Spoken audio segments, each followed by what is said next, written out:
we know from media reports that young girls have been recruited by grooming gangs here in South Wales before being gang raped and then trafficked to Telford, Hereford and Blackpool. One victim has even said that she was strangled, she was threatened with a knife, and her home was threatened with being burnt down. She was then raped, I'm afraid to say, First Minister, 1,000 times. She didn't know the number of perpetrators because there were so many. I do want you to come to your question now. You are being overly descriptive and I think verging on not being totally respectful of the victim at this point. So can you tone down the rhetoric slightly? I'm afraid I'm simply reading facts. No, you're not. No, you're not.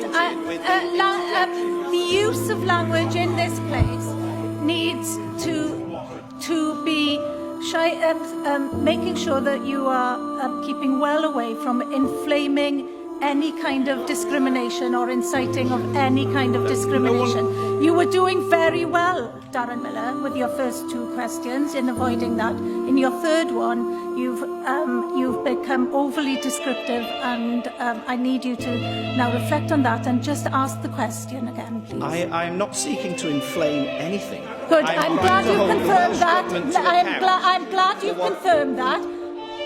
Now carry on with your question. Yes.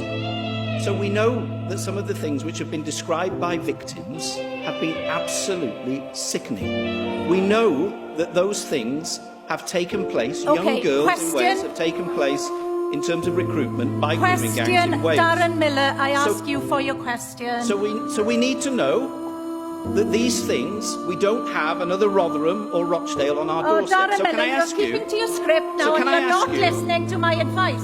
If you do not ask your question in the next 10 seconds, I'm going to ask you to sit down. I did not expect to have to do this to you in your first few weeks as leader of the Welsh Conservative Party in here. My question is this.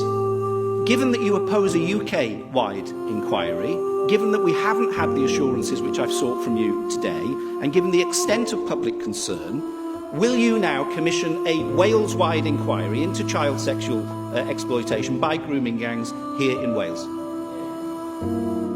Darren, I've got to say I'm really disappointed in you. I wasn't expecting you to take on that kind of approach.